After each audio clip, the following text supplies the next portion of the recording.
Okay, let's start then. Good morning and welcome to all of you. I would like to thank your presence in this session. It concerns policies to deal with employment in Europe and unemployment in Europe. I would also want to thank the Levy Institute for organizing this conference and for giving us the opportunity to hear and discuss experts' analysis and propositions. Today, we have on this panel two representatives of international organizations. It's Mrs. Rania Antonopoulos and the Macroeconomic Policy Advisor to the United Nations Entity on Gender Equality and the Empowerment of Women, and also Senior Scholar and Director at Levy Institute. Our second guest is Tobin, who is Senior Economist and Team Leader in the Research Department of the International Labour Organization and expert on employment and social situation in crisis-hit countries like Spain and Greece. Unfortunately, health problems did not allow Mrs. Cristina Copsini from Brussels to join us today. So more time will be available for questions by the audience. But before let our speakers take the stand, I would like, from my journalistic point of view, to underline some points. Three international organizations, OECD, World Bank, and International Labour Organization, agree that slow growth will last for many years to come and that the working prospects in major economies are grim, since the norm will be high long-term unemployment, real wages to stagnate or fall, and the widening of the gap between growth in wages and labor productivity.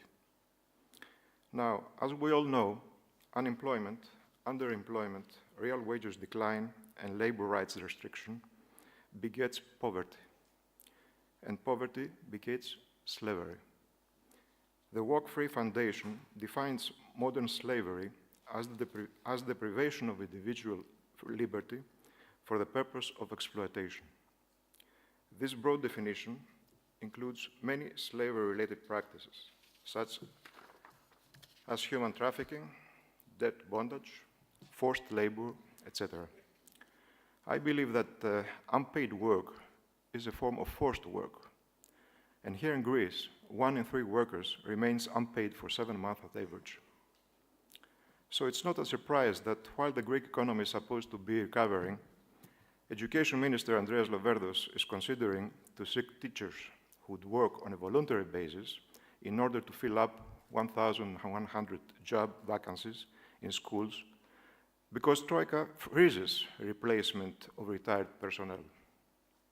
The volunteers will be rewarded with bonus points that will help them improve their hiring options, should this be possible on a day in the near or most likely the far future.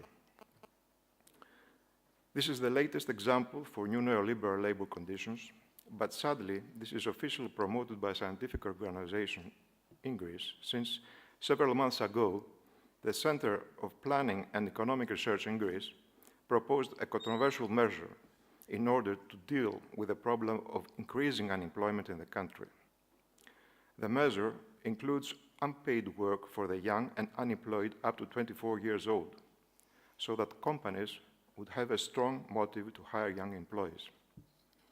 Practically, what is proposed is the abolition of the basic salary for other countries for a year. At the same time, the export of young unemployed persons was also proposed to other countries abroad, as Greek businesses do not appear able to hire new personnel. Now, today, Greece's economic depression and massive unemployment is considered to be an extreme case.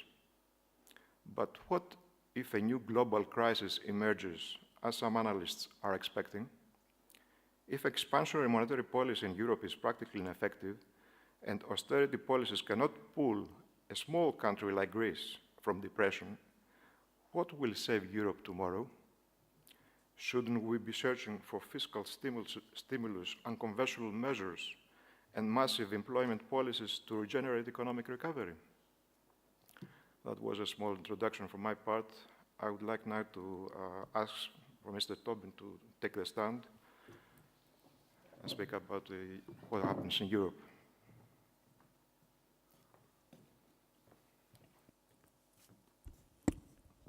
Thank you very much, Chairperson, and also to the Levy Institute for the invitation here today. I think there's been a lot of discussion over the past day and a half now about how we can re-stimulate growth. The title of my presentation, Growth, What is it good for?, is of course to some extent meant to be rhetorical, as we know growth is good for many, many things. But if I were to leave a take-home message with you today, it would be that the singularly focused growth, austerity, or investment package in and of itself has not delivered the expected results in terms of jobs. I think not only has this focus of growth and austerity not produced jobs, but I would say that the approach has, if anything, harmed labor markets.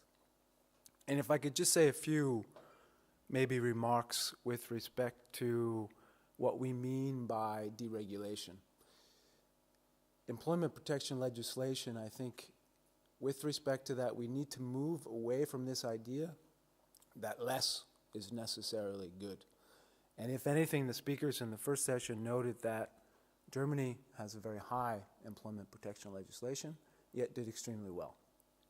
The United States, on the other hand, has very low employment protection legislation, but suffered many, many years in terms of a job recession. So the lesson here, I think, is that there is much more to discuss on the debate of EPL than there is about less or more. I think we need to think about good and bad.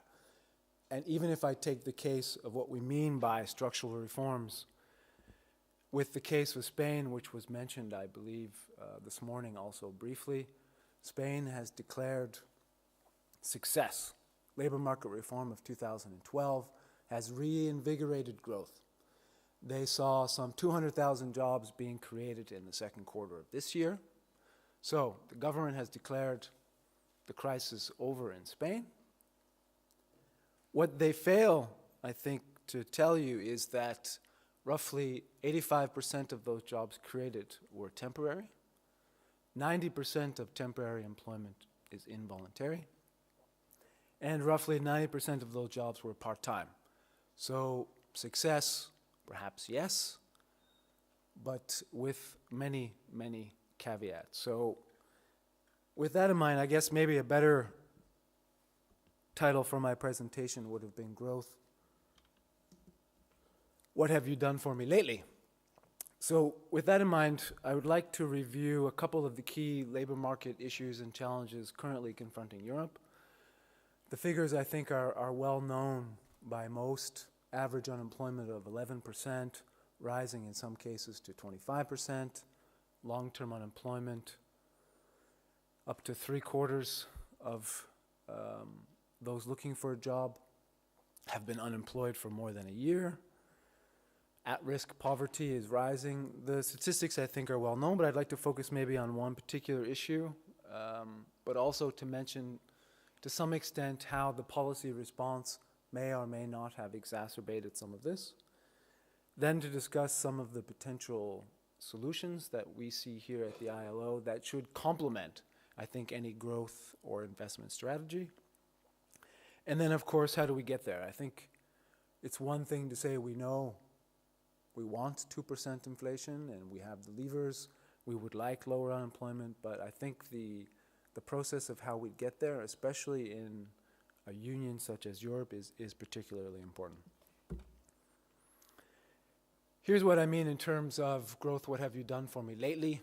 Yes, growth in Europe has been relatively stagnant, weakening. The outlook, as we've seen and discussed, is not so good. Nevertheless, there has been some growth and there has been some improvement, but I ask you, where is the employment growth, apart from certain countries? Yes, employment was in some sense mitigated initially during the crisis when we had a very steep GDP fall. This is for many reasons, but I could argue that part of that explanation lies in some of the initial employment responses to the crisis, including work sharing program in Germany. One of the big risks, at least in my mind, with the labor market in Europe is the risk of detachment. And this speaks to long-term unemployment. In particular, we can talk about shares, 50%, 60%, doesn't really matter. The figure most important for me is that 12 million people in Europe have been looking for a job for more than a year. You think about that for a second. More than a year, 12 million people have been looking for a job. 2 million of those are youth. Now, if we look at it from a 2-year perspective, close to 9 million of those people have been looking for a job for more than 2 years. More than 2 years looking for a job. I suppose from the ILO's perspective at least, the fact that these people continue to look for a job is perhaps the good news. The reality is, how long will that last given the current sort of policy response? And here, what I'd like to show is the development between what we would call traditionally income support and then more traditional employability measures or active labor market programs, and how that support has developed over the crisis. Clearly, there's been more support in terms of income, which we would argue is a very, very good thing. But this only helps people, to a certain degree, remain attached to the labor market. What we need are more employability-oriented measures, and here you can see a dramatic drop in that support in helping people really, truly remain attached to looking for work. Here I also have in mind the emphasis of training. So here, yes, again, we see relatively good support, if you will. Roughly 40-50% of people looking for a job are receiving income support. Some of them, although less, a third, are receiving some kind of active support, although declining. But less than 10% are receiving what I would call training support. Now, you may ask, in countries with 11% or upwards of 25% unemployment, Stephen, training for what? Well, the reality is that according to Manpower, employers say that they continue to struggle to find people with the right skills or talent. So up to a third of employers say we cannot find the people we need to fulfill the jobs and to grow our business.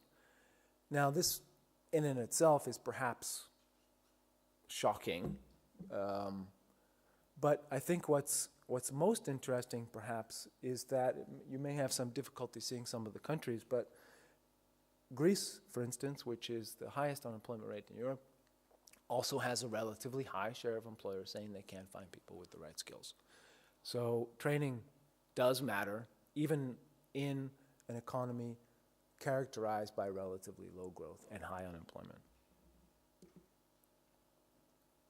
We've talked a lot about recapitalizing banks, but the reality too is that small firms in Europe are having trouble accessing finance to keep their business going and to grow their business.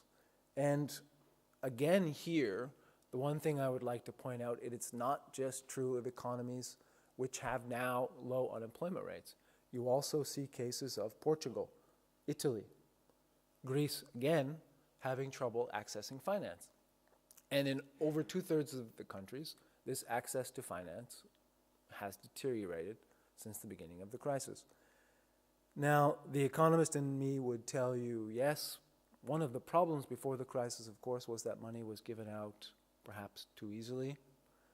But the reality here is that these are existing firms who say they are facing certain challenges to hire people and to invest, but are unable to get the money that they need. Why do small firms matter? Just as a note to say, small firms are sort of the engine, really, of growth in Europe. And here, just as an anecdote of micro firms, so for instance, when we look at the share of employment within total employment that's occupied of the space by micro firms, so less than 10 people, is quite high. And significantly high, you'll see, in crisis-hit countries like Greece, Portugal, Spain, and Italy. So SMEs, in particular micro firms, matter a lot. They matter to job creation, but they're not getting the support that they need. In a visit, as an anecdote, in a visit here to Greece a few months ago, working on a report of Greece, we were talking to some small employers, and they said, before the crisis hit, we would often finance our operations by depositing post-dated checks. And then we would access that money and go about our business, and then we could grow, and then we could pay back. But that sort of reality in the current climate of bank recapitalization is no longer feasible, certainly not in Greece. Only to summarize, what are some of the key, in my mind, risks of a prolonged recession? Prolonged. After 6 years, I think we're already prolonged, but without further action to support and help people remain attached to the labor market, what are some of the risks that we are looking at? For those lucky enough to find a job, of course, it means taking on a job that is not really right for us, doesn't match our education or aspirations that we intended, and certainly doesn't pay us what we had hoped or invested in terms of our education and skills. But if I may say, those are, to some extent, the lucky ones. The reality is that those who are unlucky, those 9 million who've been looking for more than 2 years, risk leaving the labor market entirely. This can lead to social exclusion, complete skills erosion, which raises the question of how then firms can find the people that they're looking for, because they're no longer visibly present in society, forgetting about the fact that they've lost their skills and motivation to participate in a society which has not enabled them or encouraged them to remain part of the labor market. And this, of course, continues to have challenges to the social security system. There's been a lot of talk about public debt and deficits and how can the government finance this and that. And what I'd like to remind people is that the strength and health of public finances is very much determined by people working and people paying taxes and being part of society. And I think we've sort of lost that argument within some of the debate. Now, in terms of what to do, the first thing I would say is that, yes, in terms of what we call structural reforms, there is some things we can do to ease the administrative burdens of helping firms create their enterprise in the first place. But the reality is that quite often this help is very front-loaded. Firms often receive the help to start a business, they receive some initial financing, a little bit of help, but then they're left to their own devices. And you will know that there's been much debate in the past decade or so about lifelong learning for individuals. What I would argue for is that firms also need this support. As was mentioned earlier this morning, firms in Europe stagnate in terms of growth. They're unable to grow from their initial 5, 6, 7 employees to 10 employees and to 25 employees. They need help throughout the life course of the firm to enable them to grow to medium enterprises. We need access to credit for SMEs. This is clear. And I would also say that there's more to competitiveness than wages. There was a suggestion that this morning wages should just adjust and this would correct everything. But in the Greek context, we know that, if anything, this has been counterproductive for an economy that was principally based on consumption and domestic demand.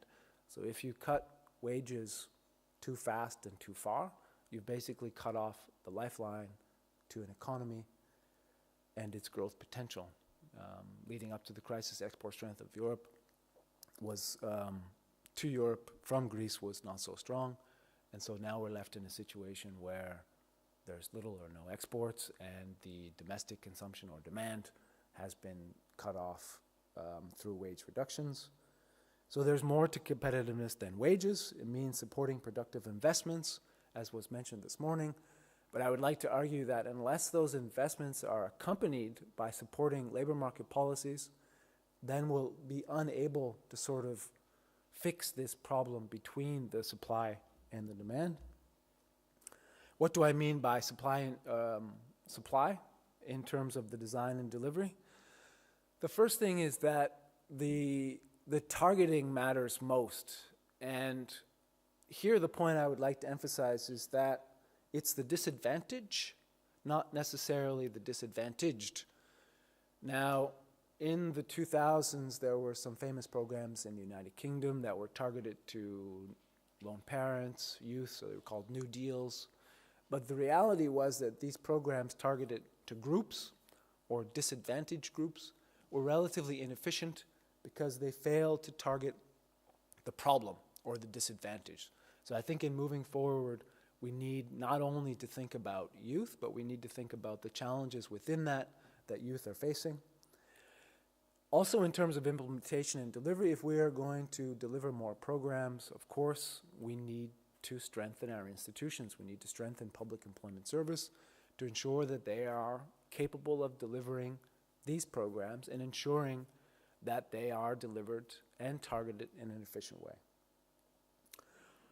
To do that, of course, means that they can also help strengthen the link between income support and activation. All too often in countries such as Spain, the income support delivery mechanisms are different from those in terms of training, and so the institutions are separate, and we need to strengthen this link going forward, including an emphasis on training and employability measures, as I mentioned earlier. But given that employers are saying we have trouble finding talent, making sure that that training is demand-driven is essential. Now, what I mean here really is that governments should not design training programs in isolation.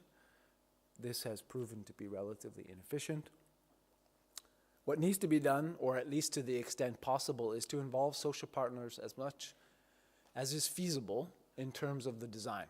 Now, one particular case I have in mind, just having spent a year in Canada, is they have launched a new Canada Jobs program, which essentially allocates 1/3 or 2/3, if you include the region, money for training on the condition that the employers then hire someone from a certain group facing a certain challenge.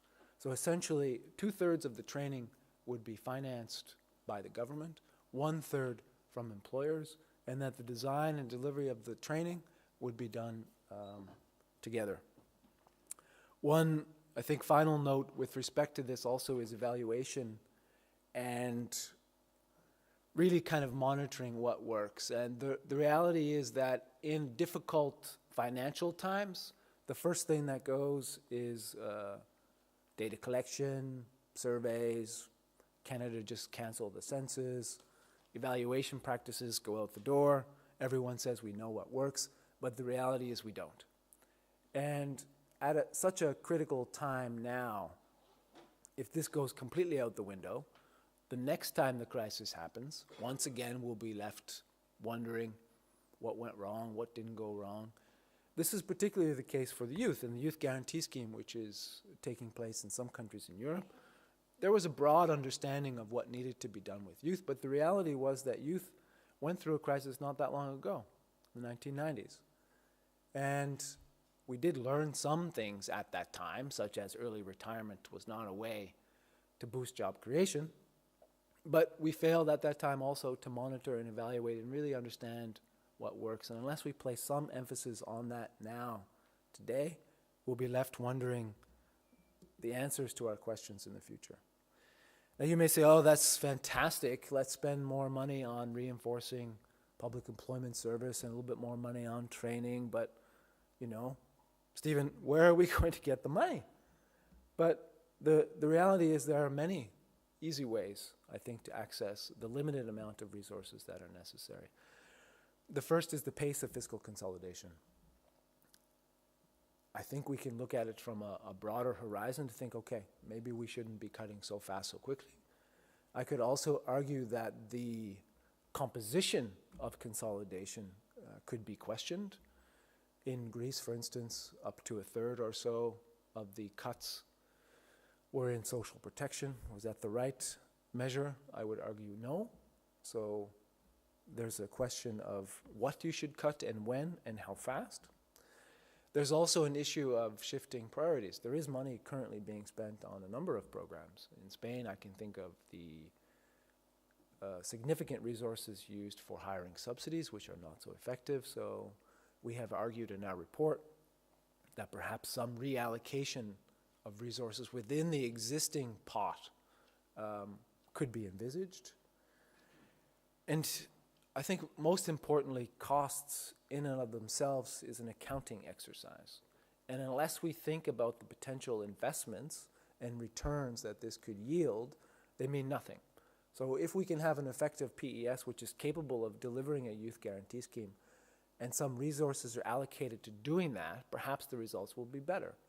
And so we can't view costs in isolation of any possible future returns. There's been much discussion as well on this 300 billion investment package. Whether or not that is new money or old money, I leave to the politicians to decide. What I would argue, though, is that unless some of that money is allocated to addressing some of these issues that I've mentioned, they will not be effective. And finally, if I could say the cost of inaction. I know right now it's very, very difficult for us to think of even a decade ago. But if I put on my Canadian policymaker hat for a moment and bring myself back to 2006, when I was working for the federal government, they said to me, "Oh, we are at full employment. How can we get disabled people back to the workforce? How can we get more women to participate? How can we leverage better other indigenous, Aboriginal people in Canada?" And the reality was that these people had been so far removed from the labor market, so detached, so uninterested in participating, not in every case, that it was extremely costly to bring these people back. And I come back to my first slide to say, look, we have now these some 15 million people looking for a job for more than a year. They will stop soon. And the reality is that unless we do more to keep them attached now with whatever means possible, then the cost of the future will be grave. So how do we get there? I think the first point is that we need to recognize that a growth strategy or an investment strategy is not enough. We need to complement this with a comprehensive labor market and social strategy that recognizes not just the risks to inaction, but also to the benefits of making this happen. From the ILO's perspective, of course, this needs to be tripartite in nature in order for it to gain, in some sense, legitimacy. Otherwise, we are bound up in strikes and negotiations, and there's no possibility for further action in any sense. And as a much political sense as this makes, I would hope that the example of the training mismatch also gives an economic argument as to why this is also true. But this comprehensive strategy, which to some extent has been implemented successfully, perhaps in some countries like Ireland, needs to be coordinated not only within, of course, countries, but given the dynamics of the European Union, of course, it needs to be coordinated across countries, because as I mentioned earlier, competitiveness or reducing wages in one country is certainly by no means a strategy for Europe. And this can't be a one-off, let's just do something and then let's forget about it. I mean, this is why we are here now today. Well, okay, we tried austerity, that didn't really work, so now we're trying growth and investment, it didn't work, without really fully understanding what went wrong, what worked and what didn't work. There's been some hypotheses and with varying sort of legitimacies about why that is the case, but I think as we move forward, we need to continue to strengthen this evaluation mechanism. But the main point again is that growth or investment on its own is not sufficient, and truly we need comprehensive labor market and social policy to complement these strategies. Thank you.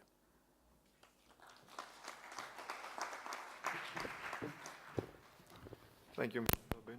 I would like to ask Mrs. Antonopoulos to come to the desk.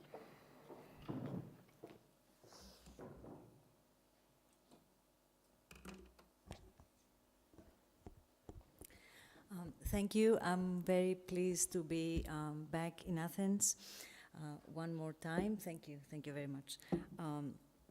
And I would like to thank, of course, the Levy Institute, where I have been employed. I was employed for many years before my current post, for inviting me back. The work that I will be discussing with you today is the outcome of a group of us that worked for over a year and a half at the Levy Economics Institute. Several colleagues were involved. Let me just mention them. Sofia Adam from INE YESE from Greece, and Ki John Kim, Steve Masterson, and Tom Masterson, and Dimitri Papadimitriou. So we will be talking about a proposal, a policy that we believe is relevant not only for Greece, though the study will be based on data and the situation that we are facing in Greece today, but we think that it is a kind of policy that should be considered at the European level, and you will see that some discussion has already begun.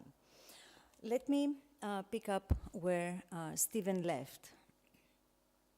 He said that even in the event that we will have growth and when investment will be assuming levels that are way beyond what we have today. We heard in the previous panel that levels of investment and levels of demand are devastating low, not only in the countries that have been in crisis, in severe crisis, but throughout Europe. And Stephen told us that even when that happens, the employment is going to suffer from the hysteresis that is typically a result that we see in post-crisis periods. One needs only to look at the Asian crisis, the crisis in Russia, and exactly the same, excuse me, exactly the same issues were faced. In other words, GDP would pick up and would show something like 2 to 3% annual growth rates, even 4%, but employment levels, in order to recover, took anywhere between 5 years to 10 years, and in some cases never really recovered to pre-crisis levels. So we are facing currently a severe problem in Greece, whether the unemployment rate is 27% or 26%, 26.2%. It is severe, unprecedented. The economy has lost 1/4, 25%, has been lost, and unemployment has increased from 7%, 7.6, I believe, in 2008 to something like 27% last year.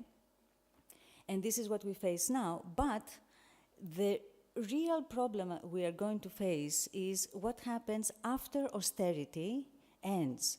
And it is the hope and the aspiration of many that have been participating in this conference, many colleagues and many people throughout Europe, that this austerity phase will come to an end.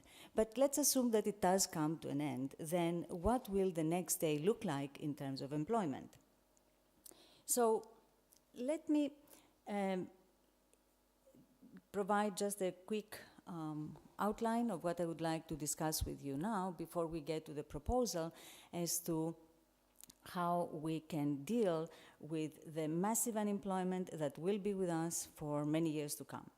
So I'll begin with a few, very quickly I'll go through some graphs that will refresh our memory or reiterate what we all know way too well, only too well, about the Greek labor market, and then I will go to the proposal and discuss several elements of it. Pictures speak very loudly. You don't need me to tell you what the numbers are. In any event, there is a publication, there are 2 publications on this topic where all the data is reviewed. But the sharp decline in employment that you see beginning in 2008 tells vividly the story. What I would like your attention on is actually on the right part, on the right-hand side of this slide, where you will see that construction and manufacturing, these are jobs that were lost. There was construction, we all know that, but there was manufacturing as well, and those sectors have suffered immensely, and so has wholesale and retail trade. So a lot of the decline in employment that you see comes from those sectors. And what this second slide shows you is the number of unemployed people. So we went from 369,000 roughly to 1,300,000 plus in a matter of a few years. Please again focus on the right-hand side, and what you will see there is that we know that poverty has increased in Greece. We know that vulnerability and the threat of poverty has increased tremendously. There are figures that go up to 30 and plus % in our country, but as you will see in this slide, the poverty rate, according to employment status, tells us that the poverty rate among the unemployed is much higher. In absolute numbers, actually, those that are unemployed and those that are employed are roughly the same, but in terms of the impact of unemployment on poverty, that is quite clear. Female unemployment rates have been higher, and although labor force participation of women is lower than men's, for a long period of time, actually even in absolute numbers, there were more women in unemployment than men. And these are the latest statistics on what is happening with unemployment, and together with the success story of growth is around the corner, there is also a success story of lowering unemployment. We have in the audience a colleague, Maria Karamessini, who has written a quite important and interesting article that explains where this decline comes from and why it is not to be trusted, not as of yet, at least. We do know that for those that look at statistics, Greek statistics on employment in Greece, closely, we know that the latest Ergani figures for October show exactly a reversal of what is being announced as a decline in unemployment, meaning that unemployment actually, in terms of the inflows and outflows of labor, are deteriorating once again. So it is a hope that there will be further declines in unemployment, but that is definitely not clear. Another point that Stephen made was that we should be worrying a lot about long-term unemployment. So here is the story for Greece. You have over 74% by now in long-term unemployment. And what is extremely worrisome is this data ends in the third quarter of 2013. Back then, the picture that emerged was that you had people that were unemployed for 3 years and 4 years, beyond the 2 years. And mind you, they're still looking for work. And Stephen was telling us that after the second year, usually people drop out and so on. People are still looking for work, and their position is, of course, deteriorating. I will skip youth unemployment. It is quite well known that unemployment rates among the youth is very high. The unemployment is very high. And what I want to end up with in this first segment of my presentation is monthly wages in the private sector. So we know that labor rights have been decimated, people have been decimated. We know that in terms of their bargaining power, of course, people have been extremely weak, and there are people that work for months upon months, including in this audience, and have not been paid. So labor market conditions have been deteriorated, and labor rights have been deteriorating. And here is where we are. So you look at, even back in 2012, and clearly we have seen a decline in terms, a further deterioration of this, of wages and so on. So where were we in 2012? We had roughly 20% of the population earning less than what the minimum wage was up until 2012, before it declined. You have half of the working people in the private sector receiving less than €1,000 a month. I need not say much more. This is a clear sign of both what has happened to long-term unemployment. We have the evidence. Who is suffering from unemployment? What is the impact on poverty? What are wages like? And the stories that one hears so very often among friends, I will hear about the daughters and the sons of friends of mine that have graduated recently from the university and are working for 250 and 300 euros a month, full-time, if not full-time plus overtime, and they're happy that they have a job. So this is what the situation in labor markets looks like in Greece today. Now, when the Ministry of Finance, I believe Mr. Stournaras was still the minister, announced that there is an end to this dark tunnel, there is light to the end of the tunnel, and the Prime Minister also announced on 2 occasions, including right before the European elections, that something like 700,000 jobs was going to be created in the next 5 years. Originally it was 440, please keep that number in your mind, because there was an announcement that said that we will have 440,000 jobs within 1 year. Then another announcement came out, 700,000 jobs in the private sector in the next 5 years. So a lot of discussion following that came from and was based on a study that's an important study. One may disagree on the details, and it is worth looking at it, I think, carefully and closely. But here are 2 numbers that I would like you to keep in mind. They are both on the first bullet, on item number 1. Major growth potential for Greece. 55 billion GDP, great, and 520,000 additional employment in 10 years' time.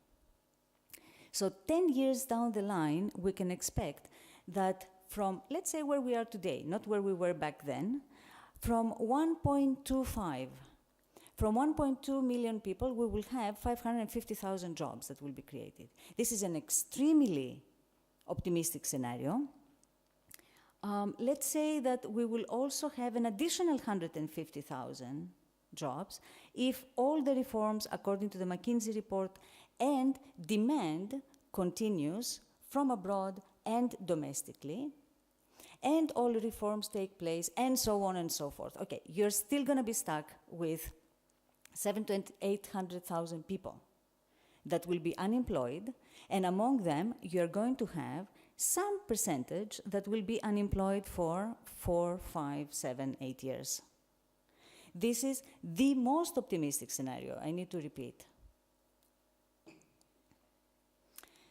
So, because we know that in previous crises, employment does not recover smoothly and definitely does not recover fast.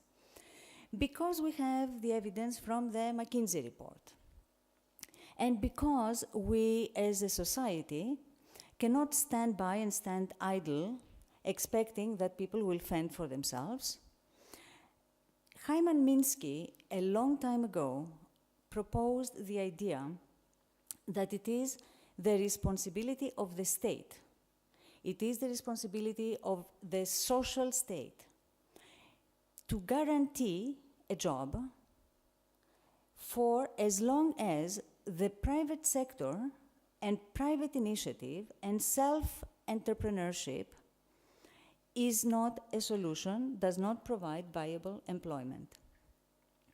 To the degree that a private sector job is created, whoever would be eligible for this kind of a program participation would naturally leave and will do something other than.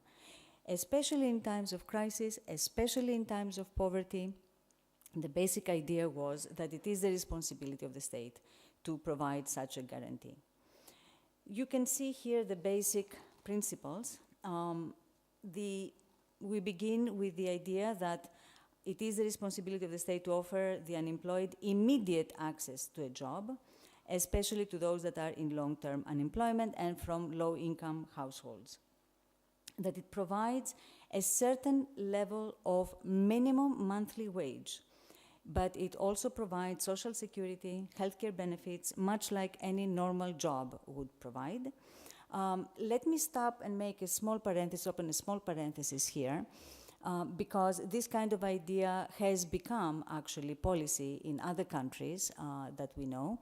And often the question arises, including last night over dinner, I had this discussion with a colleague, and often the question arises, but why minimum wage? Why such a low wage, especially when you have people that will have different skills?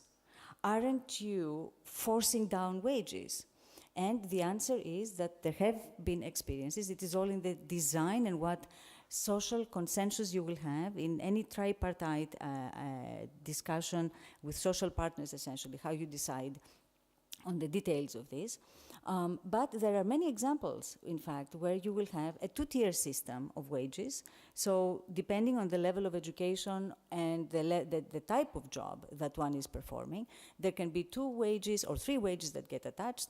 Also, you can have the adjustment in terms of the number of hours. So you can have the same monthly wage universally, but the number of hours someone with very high skills would be providing would be lower. Anyway, these are details, but the basic idea is that there is a monthly wage that comes with all the rights attached to a job.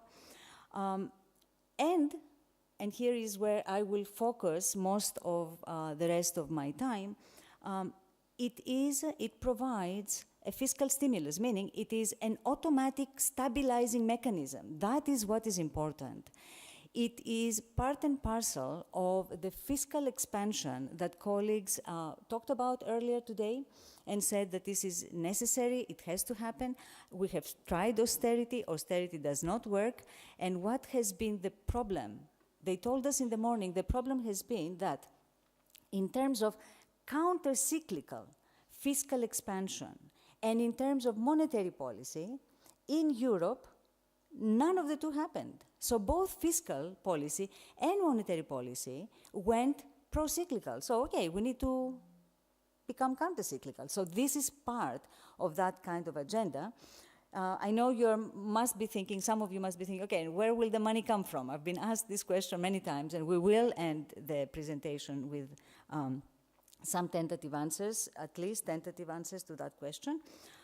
So the macroeconomic impacts of this kind of fiscal expansion in terms of overall employment, GDP growth, tax revenue, distributional impacts that will have in the economy are what we are very much concerned with. And finally, the idea is to engage the newly employed in production of useful work for the community. And I do not mean this simply as an idea that says, well, this is public money, let's not have people waste our money because we know public workers anyway don't work hard enough. That is not the idea.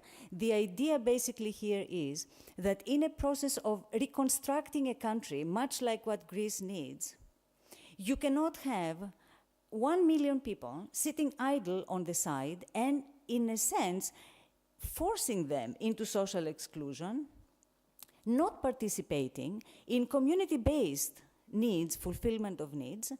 These are not things that will or should happen from top down. It has to have massive participation from the base in terms of the decision-making as to what works, for what purpose. Are you in a rural area? What is needed? Is it afforestation? Is it flood control works? What do we need?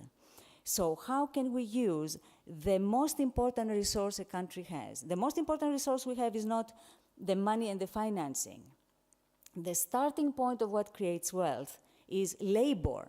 It is the mind and the hands and the power that people have to create things and ideas. So when we say that to engage the newly employed in productive work, it has both aspects. It has the aspect of putting to work for your own community, with your own desires, your abilities to the service of the public good. It is a way of going from the isolation and the individualistic I who is depressed and alone and isolated from what the majority of society is supposed to be doing, into a community we that has a social transformative target. So now let me get to the more economistic aspects of the study. And these are the basic elements of the proposal. The duration of employment is year-round, and I have in a parenthesis not 5 months because there was a small initiative that was implemented in Greece, and it was more of a pilot study. It was very small. It was for 50,000 people. At the time, 55,000 people. It was for a short period of time. The wages were not properly evaluated and so on. So I'm not here today to discuss that unless there are some questions later on. I just, you will see in parentheses at times some comparisons, and please do feel free to come back and ask me questions on this. So the duration of employment is year-round.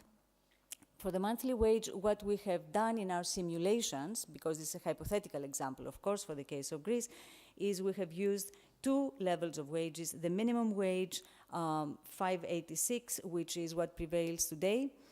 As you know, there was an agreement through, it was one of the conditionalities for Greece, that the minimum wage will be reduced in the private sector, not in the public sector. The discussion has now begun for the public sector, but it was for the private sector, unprecedented for countries that have entered agreements with the IMF.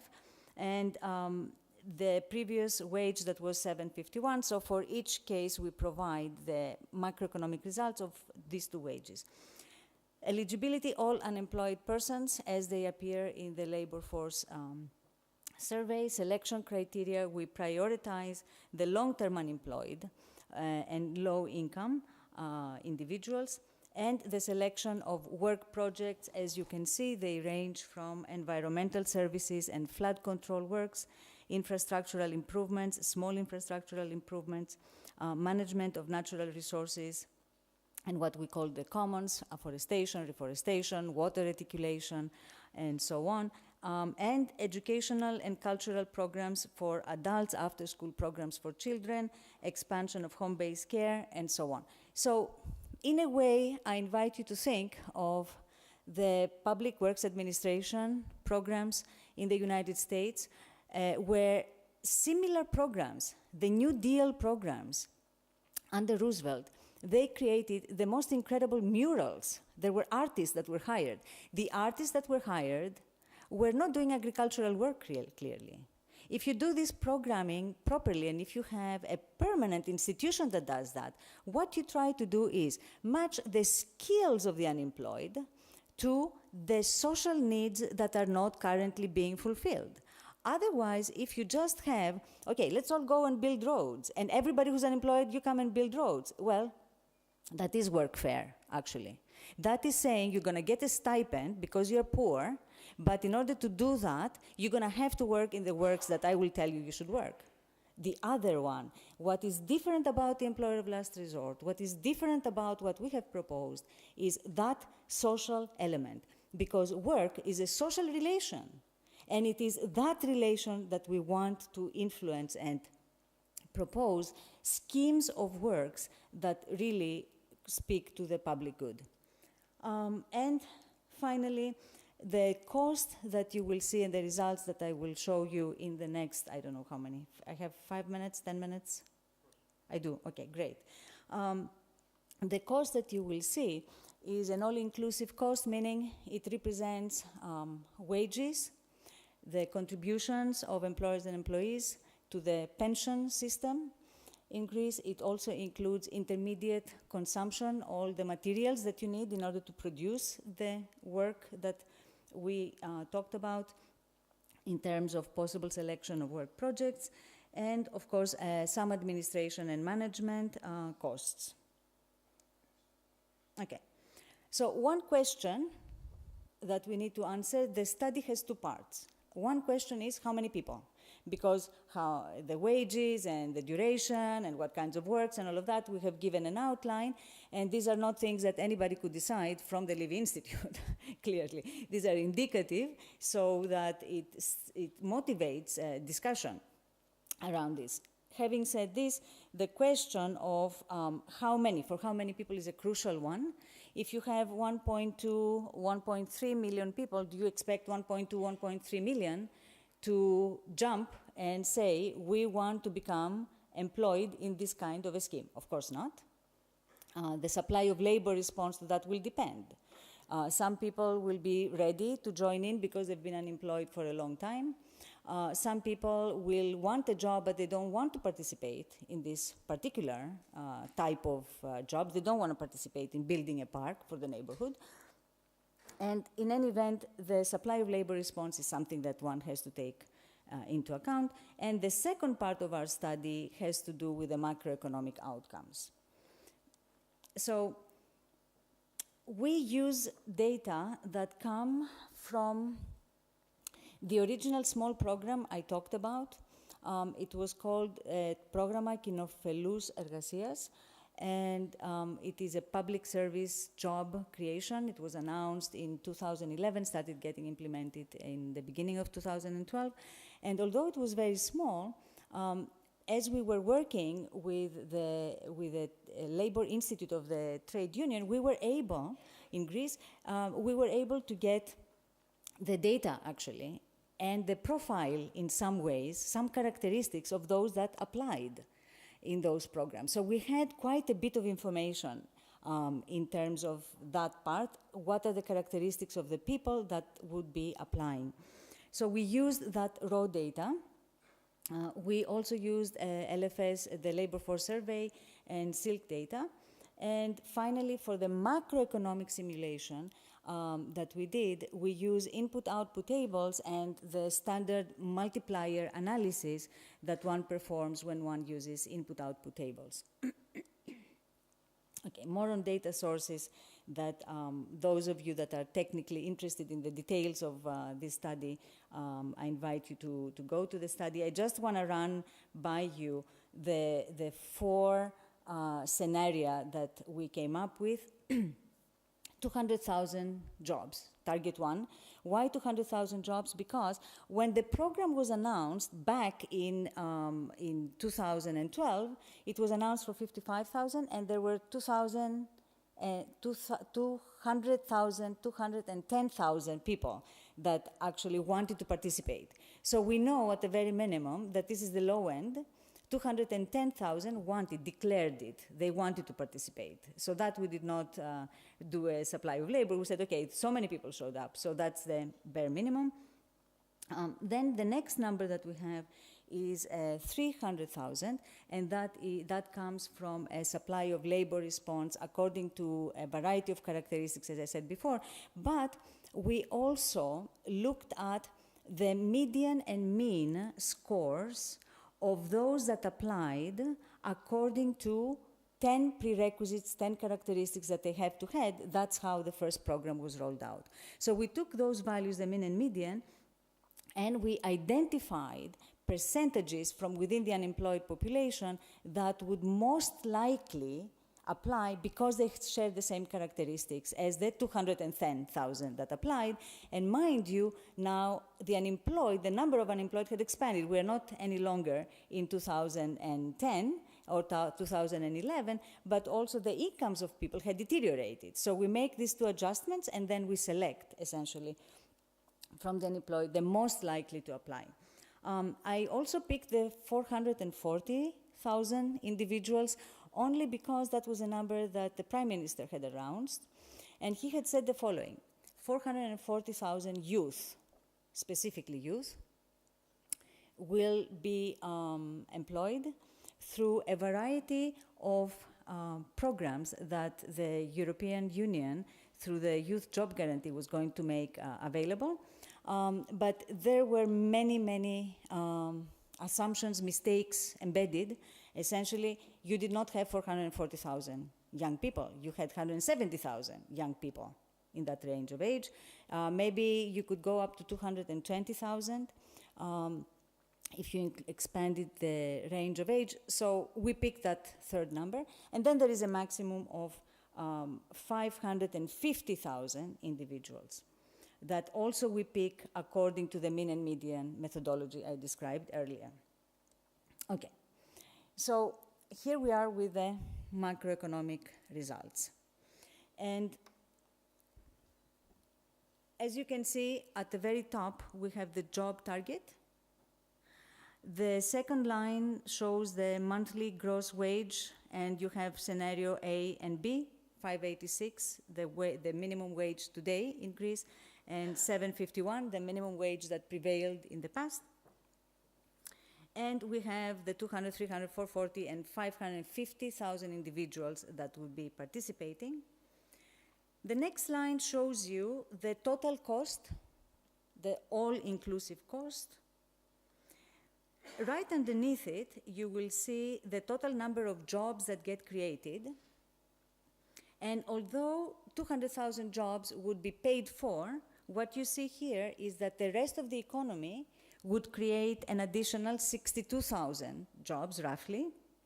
If you were to look at the last two columns, for example, although the program is for 550,000, if you look at the last two cells, you would see that you get an additional 219,000 jobs in the rest of the economy. That's simply because you build something, you produce something, you buy from the private sector. The private sector, to produce it, has to hire workers. It's new stuff that you're buying.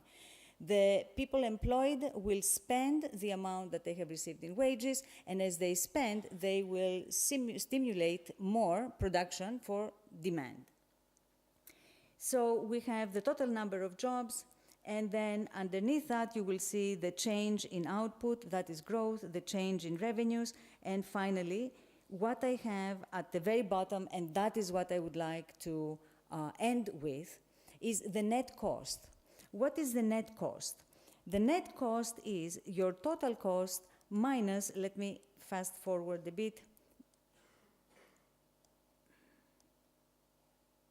Okay, here we are. So the total cost, we know how we estimated it.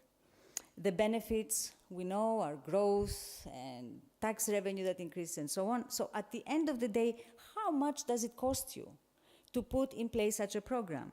And what you can see here is that for 200,000 jobs in today's economy, with today's wages, you would need 1.2 billion.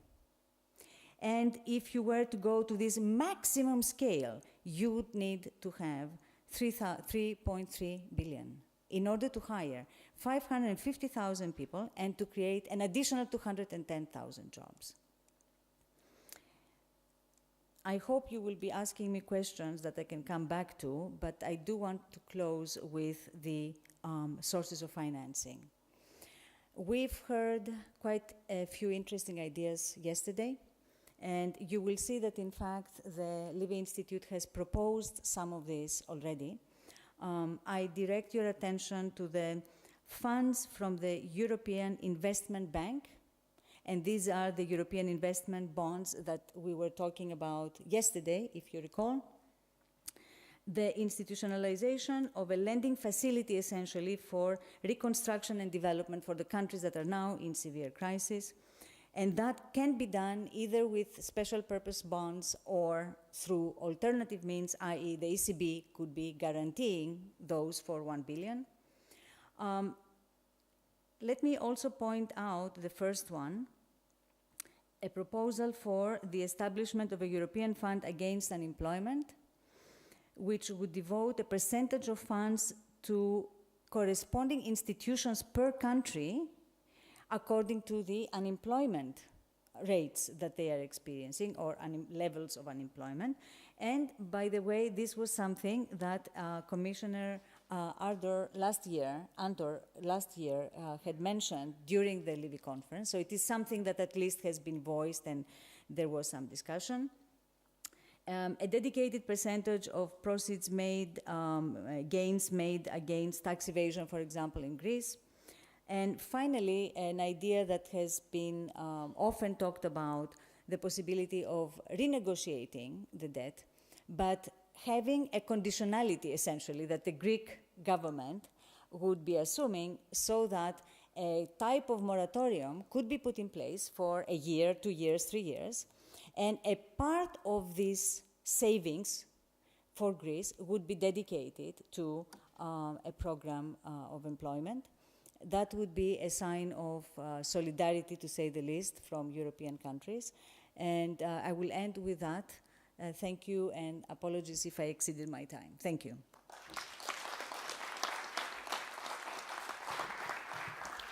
Well, thank you, Ms. Antonopoulos. We are already late with our schedule, so we are going to proceed with some questions. Not too many, please. Who wants to ask first the speakers?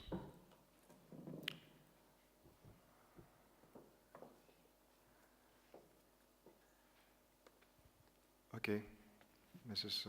Carmesini. Wait, please.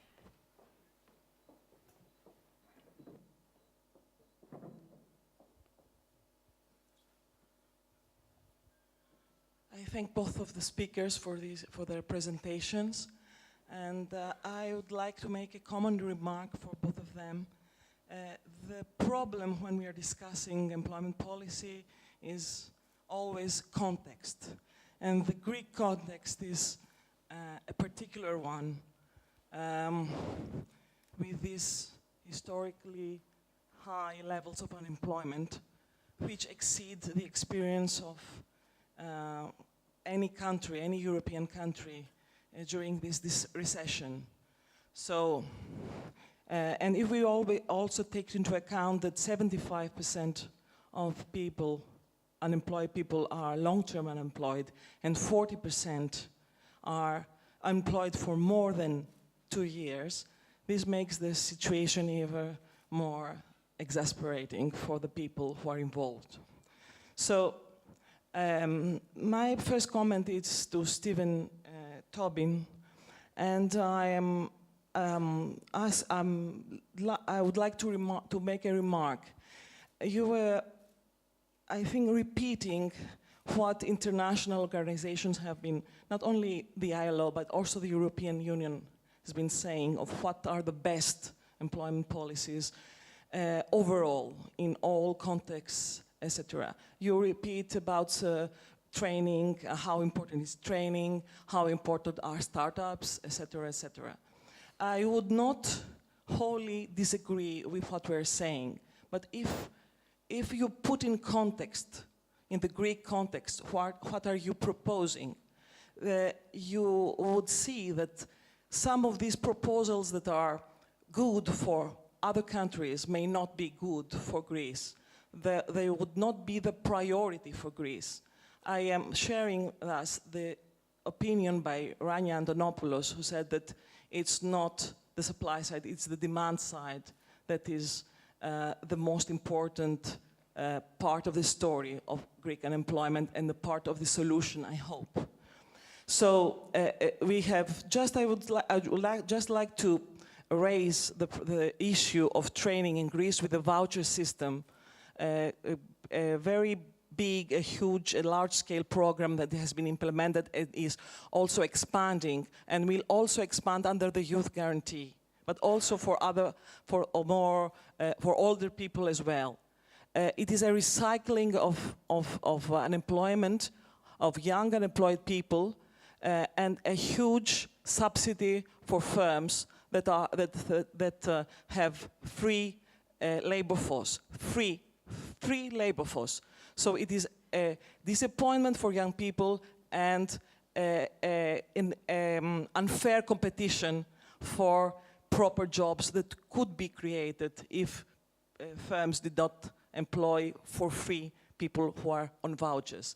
So this is one remark, how in different contexts these best practices can lead to different results. I come now to Mrs. Antonopoulos. My remark relative to context is that what you are proposing needs to be contextualized relative to scale. What is the proper scale? And employment policies are implemented through institutions. What is the institutional capacity of the Greek state and municipalities in order to implement to what scale, this is the problem, This is the question, this kind and this type of policy that might seem very good on paper, and I'm in favor of that, of this policy. The problem is, what is the scale and how public services that don't have permanent personnel can plan and monitor and implement this kind of policies. This is the only question I have for you, because on principle, I agree with your proposal. Thank you very much. Mr. Tobin. Sure. I think maybe on your first question with respect to training and employability measures and echoing the words of the European Commission, I guess, I don't know if that's a good thing or a bad thing, but I would say first that in Europe in general, I mean, just not talking about the Greek context for now, but in Europe in general, the employability measures are traditionally weak compared to other countries. And the connection between income support and training is also very, very weak. And so the general argument I would like to say in that respect is these two things, I think, need to change in the context of Europe, irrespective of the country. And the other thing is that, you know, in the debate that is happening now with respect to growth and investment, I don't hear these arguments, certainly not from the Commission, about the importance of having complementary labor market policies. So I don't know, maybe you've heard it somewhere else, but it's certainly not being discussed right now in the context of this 300 billion investment package. So for Europe as a whole, I would say the main point is that this link between income support and employability measures needs to be strengthened.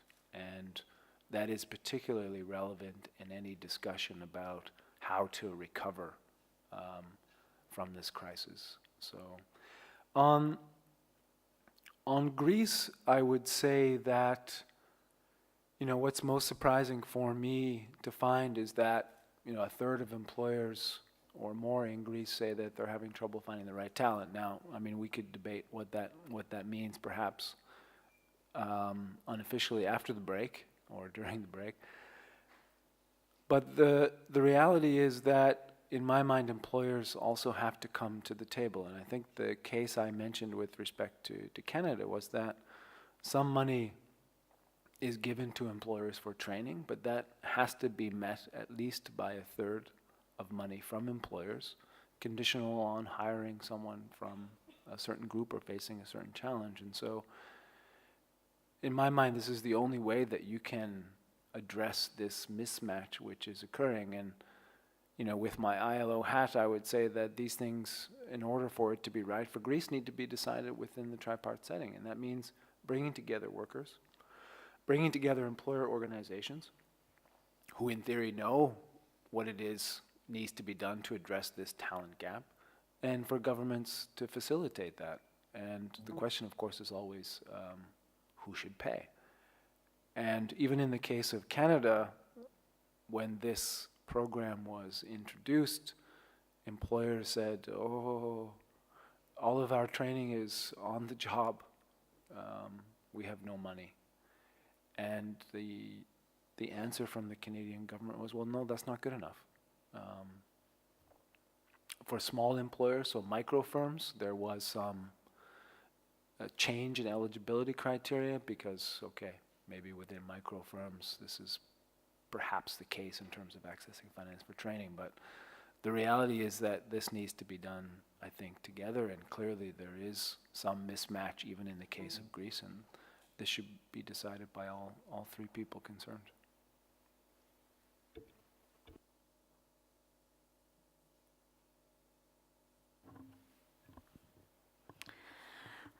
Thank you for your comment and your question. If you allow me, I would like to respond actually to both the questions that you posed.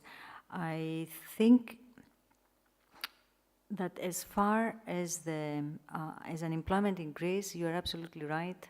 The basic issue is lack of demand.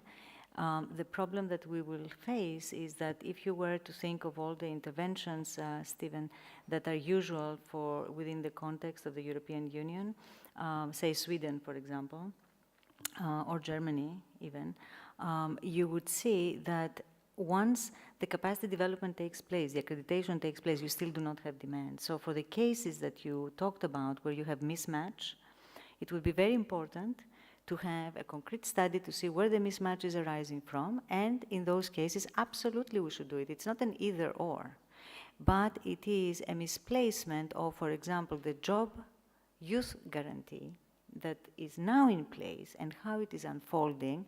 I think it will be a horror story, and I think the commentator is absolutely right on that. So context matters, and it matters a lot. On the other hand, I am fully behind you and the ILO when you are saying that out of the 300 billion or any amount that will be raised, we have to allocate funds to deal with unemployment. And that becomes the entry point, because although Europe does not have a global pact that they have signed on unemployment, they have a growth one that they have signed, and the Maastricht Treaty and all of that, and it's tying our hands behind our backs, and we cannot move. We have no fiscal space. We have no policy to speak of that we can use in such hard times that Greece is going through. There isn't something equivalent for unemployment, but there is an unspoken agreement that any measure, anything that we implement falls under either the employability, when in Greece you have massive outward migration of very highly skilled people that find jobs actually abroad, or that when it comes to the demand side problems, either you do sharing, work sharing, time sharing, right? Or anyway, measures that would not work for Greece. Because if I take the total number of people in the private sector, they're 1.3 million. Are you going to tell 1.3 million to work share with the other 1.3 million that are unemployed? So the ratio usually is 1 to 10. In Greece, it is 1 to 1. So you're not going to be able to do that, even if you wanted to do it. So these are the kinds of specifics for Greece that I think make it urgent that the first thing that has to stop is this austerity madness that others have spoken about, and a program that will take us towards a reconstruction of the country. In which direction, no one can predict at the moment. I'm sure that there are people that are planning and thinking about it, but that is step one. Now, let me go to the question that was asked about the effectiveness. Let me give the following example, or put a question that is a little bit heart-wrenching. We have Ebola suddenly that hits a region. It is very clear that we do not have the capacity, we don't have the institutions in those three countries to contain it. The question is, what should be the policy reaction? The policy reaction should be one that says, here are the projections from the World Health Organization. This is what is going to happen if you do nothing. We do not have the institutions. We do not have the capacity. How do we fast-track the capacity if we think that this is a priority? So one would not scale up to, say, 550,000 or 600,000 or some number that is huge and there is no capacity to handle it.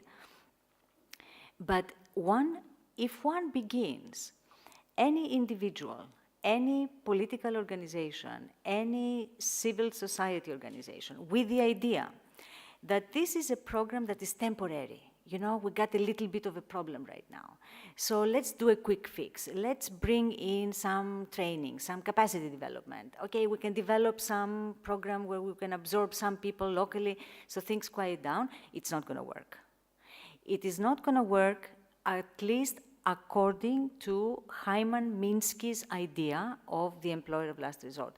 This is a permanent policy, as permanent as would anyone fathom to say that the social security benefits, retirement benefits, are temporary. I mean, that's what they're trying to bring on, right? They're trying to say that if you do not have enough, then people will not get a pension. But is that something we accept? The answer is no. If we don't accept it, then the whole system, economic system, taxation system, has to be organized and oriented towards fulfilling that obligation. And I dare say that this is an obligation of the state, because it is not only in times of severe crisis that you get unemployment. Unemployment is something that has been with us, cyclical unemployment, structural unemployment, seasonal unemployment, forever and ever. It is part of the market system.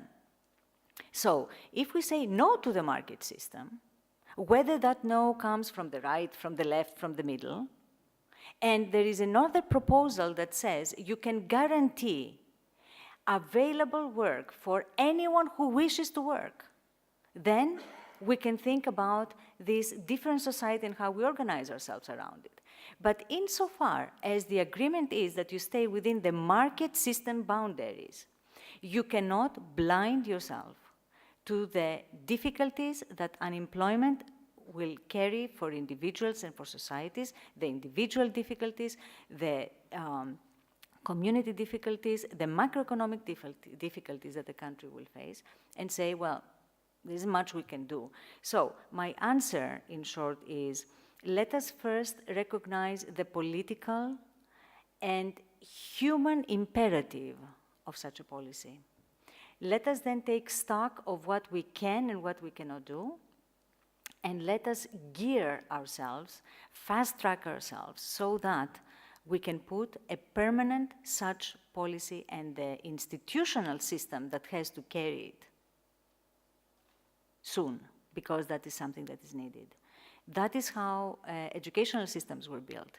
That's how healthcare systems were built, with lots of faults and lots of back and forth and corrections.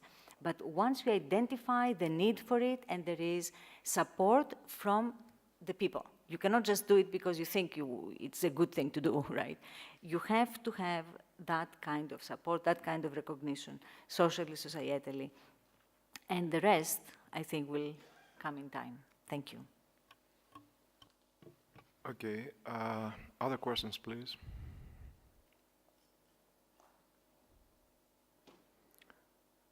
Okay, I would like to ask something about New Deal. I mean, I know that there was a lot of discussion about the impact it had during 30s on America's economy. If it was the New Deal or the World War II that helped America exit the Great Recession. What is your opinion about that? And secondly, if there are historical other paradigms of this kind of programs being implemented and helping countries with difficulties like Greece on unemployment level, are there examples, historical examples that have adopted this philosophy of the program you propose? Thank you. First, on the Great Depression, it's quite interesting, actually, that as the New Deal program had been rolled out, about 3 years, if I'm not mistaken, I have colleagues here that are better historians than I am, but I think that it was 3 years into the implementation that the private sector started reacting, because wages were increasing. 1929, so fast forward to in the United States during the Great Depression. So 3 to 4 years into the implementation, I think it was 3 years, there was reaction from the business community, because they were saying wages now will start rising. We do not have sufficient unemployment, although there was still unemployment, but there was some reaction. And actually there was a scale back in the United States. So the hypothetical question is one that cannot quite answer except through simulation exercises, but historically you cannot answer it. Had it been a permanent program for an additional 5 years, what would have been the impact? So we don't know, because it was rolled back, actually. Now, to the second question, we have many examples, and they have been implemented for different periods of time. I like a lot quoting the experience of Australia and the experience of Sweden in the 70s. of course, things change at the end of the 70s with a wave of what can we call them neoliberal? What back then, whatever the name was. Then with Reagan, Thatcher, and all of that, the politics, lots of countries went in the opposite direction. But it's quite interesting because both countries implemented similar initiatives, both Sweden and Australia, where there was a semi-generalized employment guarantee program. Interestingly enough, those were the two countries that also, that would be of interest to labor economists, labor people that deal with these areas in terms of equality of wages between men and women. So they implemented what is referred to as comparable worth policies. And if you look at statistics today, the wage gap between men and women, that is the smallest actually, is in those two countries that implemented these very progressive policies. So these were progressive countries that implemented progressive types of policies that then were scaled back and then they were substituted through alternative measures. In the meantime, we have examples of countries in crisis that I think did a horrible job in Latin America and in Africa, where there was something, a program for 3 months here and 2 months there. Wherever they would sense that there was too much friction, social friction, they would come in with a program, temporary relief, and then withdraw it. That is not what this proposal is about. There are countries like India, of all places, because one associates India with backwardness, but India has changed their constitution, and now there is an employment guarantee, which is open-ended. Anybody can apply, anybody who wants a job can apply it. In India, the primary problem is seasonal unemployment. It's an agricultural society. 90% of the population is employed in agriculture, so there is a seasonal problem of unemployment. So they guarantee during the months of low employment in the agricultural sector. That has been there since 2006. The new government that has been elected is a little bit on the conservative side, as they say, and there are some efforts to roll it back, but there is a lot of popular support, so that's not in the cards. Over 100 million, of course, it's a huge country, households participate in that. In South Africa, there are 5 countries in African countries where they have a long-term program. I mean, I'm referring to countries where they think that this should be a permanent institution. You see, the hope is that the time will come where you will not need these programs. You will not have a need for them, right? But insofar as you do have unemployment, that is especially long-term unemployment, you should have such a policy in place. Okay, so thank you, Ms. Antonopoulos. So if there is another question, I would gladly hear it. If there isn't one, we have passed our time. So thank you all for your presence here, and we'll go to lunch now. Okay, bye-bye.